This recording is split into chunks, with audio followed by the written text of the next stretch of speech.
Hello student, इस video में हम लोग क्लास 10th का चैप्टर नंबर 2 एनसीईआरटी बुक का पॉलिनॉमियल्स का एग्जाम्पल नंबर 4 को देखेंगे।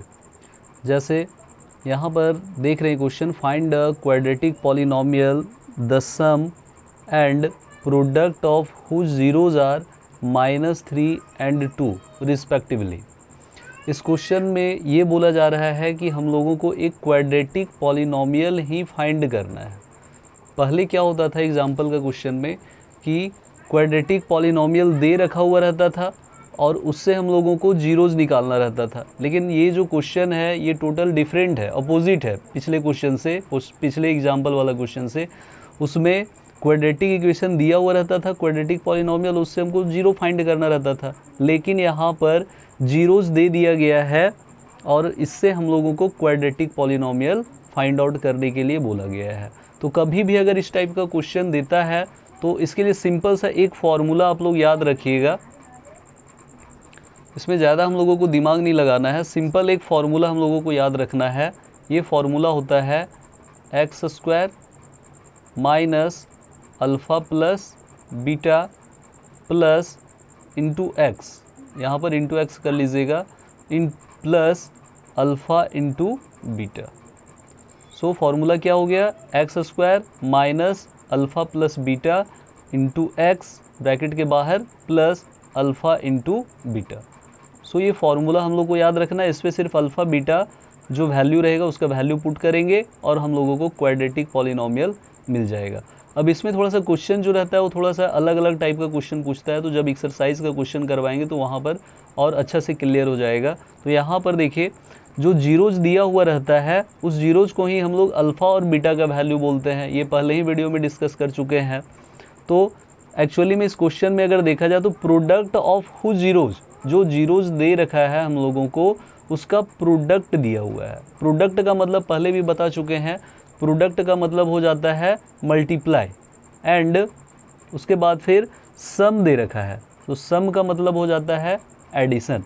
मतलब ये जो जीरो जो दे रखा है -3 और 2, ये दो वैल्यू हम लोग को दे रखा है सम ऑफ जीरोज, मतलब अल्फ़ा प्लस बीटा का वैल्यू। सो ये हम लोगों का फॉर्मूला हो गया। यहाँ पर हम लोगों को सबसे पहले लिखना है गिवन। गिवन में क्या क्या दे रखा है, तो अल्फ़ा प्लस बीटा का वैल्यू दे रखा है -3। अब ये कैसे आया, तो ये यहाँ भी बताए थे, सम ऑफ जीरोज लिखा हुआ है, सम ऑफ जीरोज। तो सम ऑफ जीरोज में क्या है, -3 लिख दिए, and product of zeros, product जो है वो अल्फ़ा इंटू बीटा, ये दे रखा है 2। अब हमको सिंपल सा यहाँ पे जो फॉर्मूला बताया है इस फॉर्मूला पे इसको वैल्यू को पुट कर देना है, आंसर आ जाएगा। सो क्वाड्रेटिक पॉलिनॉमियल यहाँ पे लिखना है, quadratic polynomial equal to x² minus alpha plus beta into x plus ये हो जाएगा अल्फ़ा इंटू बीटा। सो यहाँ पे सिंपल हम लोग वैल्यू पुट करते हैं, x² का कोई भी वैल्यू नहीं है, एज इट इज़ उतार देना है। Alpha plus beta, alpha plus beta, ये देखिए यहाँ पे कंफ्यूज नहीं करना है। स्टूडेंट क्या करते हैं, अल्फ़ा का वैल्यू -3 पुट कर देंगे, बीटा का वैल्यू 2 पुट कर देंगे। नहीं, ये अल्फ़ा प्लस बीटा का वैल्यू -3 दे रखा है। सो यहाँ पर ब्रैकेट में हम लोग क्या करेंगे, -3 पुट करेंगे into x plus alpha into beta का वैल्यू दे रखा है 2, तो अल्फ़ा इंटू बीटा की जगह पर 2 पुट कर देंगे। अब ये क्वेश्चन थोड़ा सा देखिए एग्जाम में क्या पूछ देता है, यहाँ पे चेंज कर देता है। यहाँ पे सम और प्रोडक्ट को हटा देगा, सिर्फ बोल देगा क्वाड्रेटिक पॉलिनॉमियल का सिर्फ जीरोज दे रखा है। Find a quadratic polynomial whose zeroes are -3 and 2।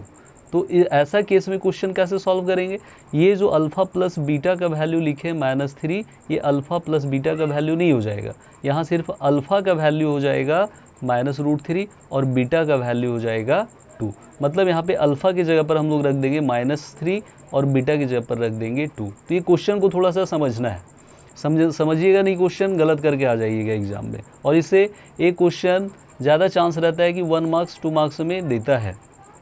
तो नेक्स्ट स्टेप में हम लोग करेंगे एक्स स्क्वायर। अब देखिए यहाँ पे दोनों के बीच में मल्टीप्लाई का साइन माइनस माइनस प्लस और 3 इंटू एक्स हो जाएगा 3x प्लस 2। सो ये हो जाएगा पॉलिनोमियल मेरा x square plus 3x plus 2। So I hope समझ में आ गया होगा। Thank you.